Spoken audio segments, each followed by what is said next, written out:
Hey, welcome to another bonus episode of the Daring Creativity Podcast. I'm back to unpack some of the gems from this week's conversation, pulling out those moments that deserve a second look and digging deeper into what makes them special. This week I spoke to Robert Hodgin, an artist and head of research and development at Rare Volume, a company specializing in data visualization and immersive installations that make technology feel human. This episode, published a few days ago, was titled Dare to Question Excellence, and it is packed with deep thoughts and observation of what it's like to be at the intersection of art and science. If you haven't checked out a full interview yet, let me start with these moments that stood out from our conversation. So I seem to always be bouncing back and forth between the two. And I think that's why I like visualizing data in an artistic way, because it's not uncommon for data visualizers to be sort of in the science bucket where they're not really too concerned about the aesthetics. They just want the data to show up on graphs and be readable. And I think there's more opportunity there to present the data in a way that feels more art forward. And that seems to be how I spend a lot of my time lately, is just finding interesting data sets and then finding non-traditional things to do with them. This moment captures the core tension that defines Robert's entire career and his creative philosophy. He's identified a gap in the market that exists precisely because most people stay firmly in one camp or the other. Data scientists prioritize function, artists prioritize form. But in Robert's case, he recognized that the intersection where both concerns are equally weighted, it is where truly innovative work happens. What makes this particularly powerful is that he's not claiming to have solved the art-science divide. He's still bouncing back and forth, which suggests an ongoing dialogue rather than a settled position. This resonates with anyone who's ever felt like they don't quite fit in the traditional categories. His discomfort with choosing became his competitive advantage. For listeners struggling with their own identity across disciplines, this validates that you don't have to pick a side. The middle ground can be the most fertile creative territory. It's gotten to the point where if I hear the phrase art forward, I'm going to assume that it's not going to be, and they already know what they want to see. They're too afraid to dictate it during the call, I guess. There's been some projects that were fantastic. We did, I think our first project as Rare Volume was to do content for Samsung for their flagship store in the meatpacking district. And the content was on a 3-story video wall. It was huge. And they stayed out of our way. We got to execute our vision almost to the letter with minor notes, because what they wanted at the end of the day was art. They wanted big, beautiful, moving art on their big, beautiful 3-story video wall. And they didn't need to throw the Samsung logo up on everything and, dictate brand guidelines. They wanted us to do sort of a love letter to New York City as viewed through a Samsung lens.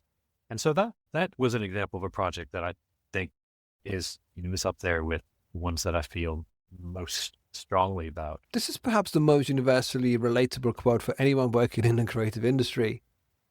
Robert has identified a psychological game that plays out in countless client relationships. The performance of trust that masks the unwillingness to actually relinquish control. What makes this observation so valuable is his pattern recognition. After enough projects, he's learned that certain phrases, art forward, or we love what you do, or we'll stay out of your way, they actually have become red flags rather than green lights. And this is a hard-won wisdom that takes years of frustration to acquire. This is essentially teaching us, listeners, read between the lines of client briefs and spot the warning signs early. I'm sure that some of these words, like we love what you do and we'll stay out of your way, they're not unique to what Robert is doing with Rare Volume. Those are actually universally recognized red flags for anyone, anywhere in the world. Because I can tell you personally how many times, when someone said, hey, just do what you do, we'll love it. And they didn't. So, when you think about it, a deeper insight here is about the nature of creative collaboration itself. The true creative freedom requires genuine trust, and genuine trust is rare. Most clients want the safety of someone else's vision with the appearance of taking a creative risk. Robert's frustration isn't petty. It's about a waste of creative potential when talented people are hired to execute someone else's mediocre ideas. This quote, for young creatives, this moment is a permission to value their own judgments and to recognize when a project setup is doomed from start. Yeah. Well, I should offer that wasn't my quote. It was what was told to me by one of our employees, Luca, who is wise beyond his years. I had been working on creating these procedurally generated Japanese stone lanterns in Houdini.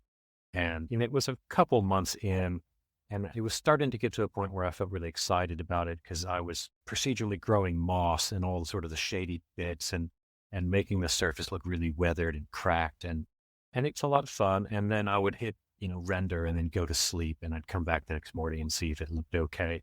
And it was around that time that I thought, I wonder what Midjourney would be able to do with this prompt.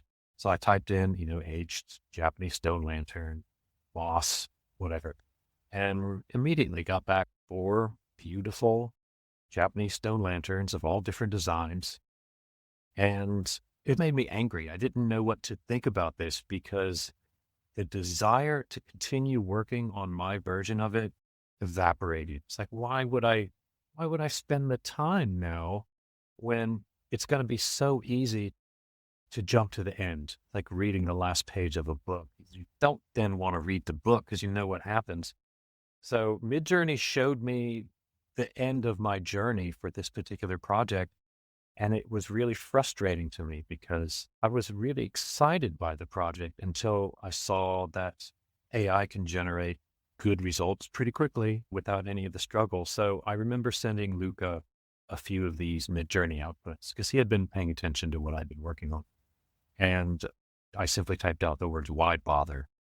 And he wrote me back this really lovely statement about how we bother because we find value in bringing to life something that lives in our mind, and ended his statement by saying, if I threw away those Midjourney images, nobody would care because they took no effort, and things that take no effort are hard to value. And that sort of set me straight hearing somebody say that. Somebody who's half my age, he's 25 or 26.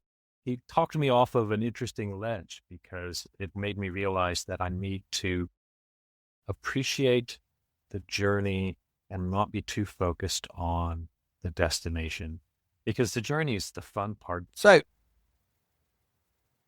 a while ago, I had a conversation with the amazing Bertrand Rast, who picked up on a quote in Robert Hodgin's talk at Paradiso, and he said, things that take no effort are hard to value. And of course, I had to ask Robert about the situation because it's so simple. It now makes sense.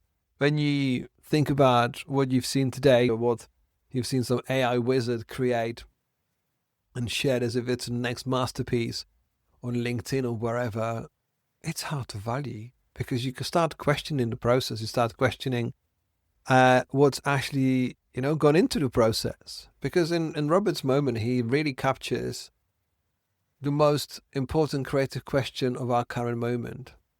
What is the value of human effort when AI can instantly generate equivalent results? In our conversation, Robert talked about 2-month journey with Houdini versus Midjourney's 4-second output that crystallized the crisis that every creative person is potentially experiencing right now. What makes this moment profound is the emotional honesty. You need to listen to the conversation where Robert talked about how he was trying to create realistic moss and create these Japanese lanterns, and struggled with it, and hit render and waited for the outcome the next day, and it wasn't quite right. And then when he prompted this into Midjourney, he got 4 perfectly amazing renders. But he told me that it felt kind of like an end of the book, like end of the story, like the final frame. It was end of the journey, and there was no effort. It was like, what do you do with it? Because the quote, things that take no effort are hard to value, should be a reminder to anyone who is questioning the value of AI, should be questioning the client's expectations. If, they love what you do, but why don't you use AI? Those are usually people who will not value what you do. even though there was a lot of effort that's gone into it.